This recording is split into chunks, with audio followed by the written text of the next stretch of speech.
Subling gipalanog sa kadaghanan sa mga residente sa Bukirang Barangay sa Guba, Cebu City ang pagbatok sa plano sa kagamhanan nga tukuron ang waste to energy project sa maong dapit. Tumong niini nga maka-generate og kuryente o energy gikan sa basura sa syudad. Apan dakong kabalaka sa mga residente sa Barangay Guba ang mga posibleng health hazard nga epekto niini sa ilang dapit. Gani gihangyo sa usa sa mga mulupyo Alma Magdalaro ang mayor nga babagan ang katukuran niini. Kay city government man na nga project, kung ilang yun ang ibutang diri, kami mga ulupyo, wa mi mahimo. Pero dili gid ko ganahan ana. Parehas gud anang diha sa kanang binaliw ron nga basura, baho kay tanan. Nya daghang kaing langaw, nya kuan sad na sa mga bata. Mayor, maoron po nay among ihangyo unta nga kaming mga katawhan nga nagpuyo diri sa guba, kun mahimo tabangan lang sad mi nga dili sad na madayon. Asoy sab ni Grace Bores nga kuwang ang pagpasabot sa mga proyekto alang sa mga residente dinhi. Kay wala pa man may katugkad og unsa ginang WTE, dili ba na god sa health. Muna dapat unta to ang New Sky sa gyud mo paabot diri sa Barangay Guba og sa ilang proposal project. Kaming lumulupyo muingon jud mi ngano kay dili masata gusto nga mahapahamak mi tungod sa among mga anak, kami mga tiguang na sad mi, pero wala gyud tay mahimo. Mo ni atong hangyoon ang mayor kung pwede sila man gyud maka-decide ana ang naa sa gobyerno ron nga nanarbaho, kung pwede nga dili lang naidayon diri sa Barangay Guba, mura sa natong hangyo.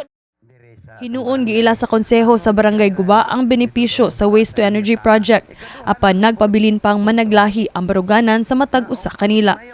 Matanaw ko maayo.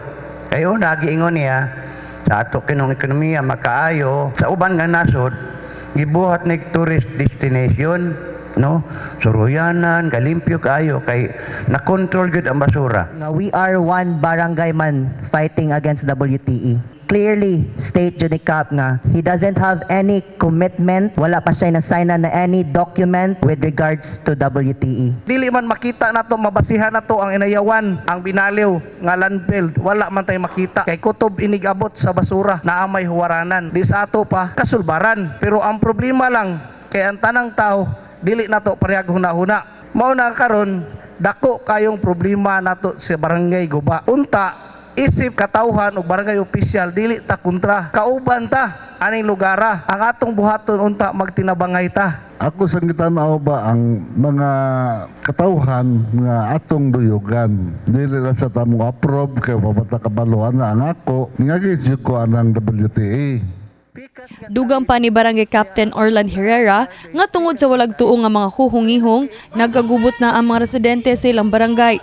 Apan giklaro niya nga wala pa siya gipirmahan nga project approval ngadto sa Cebu City Government. Ug ingon man, wala pay nahukman ang barangay sanglit ipaubos pa sa tukmang proseso ang maong proyekto. Divided good kay giakusahan namin Manila niya kanang we have to stick on our stand nga moagi sa proseso. Wala pa man makapresent si DOH, si DNR niya, who are we to decide? So sa pagkakaroon na hanging pagyud mi, ang among gusto lang makadungog sad ang katawhan kay kami may technical as barangay official, kami may mo technical kung atong i-cut off ang proseso. Samtang asoy ni Mayor Nestor Archival nga ipaabot sa iyang opisina kung doon na may reklamo gikan sa mga residente ug ingon man ang masabutan sa umaabot nga public hearing.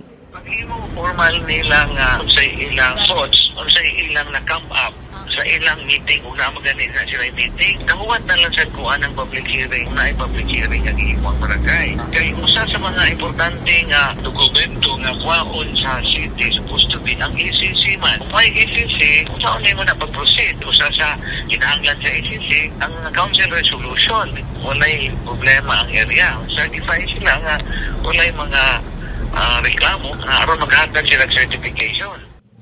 Kini si Queenie Holigon alang sa MyTV Cebu.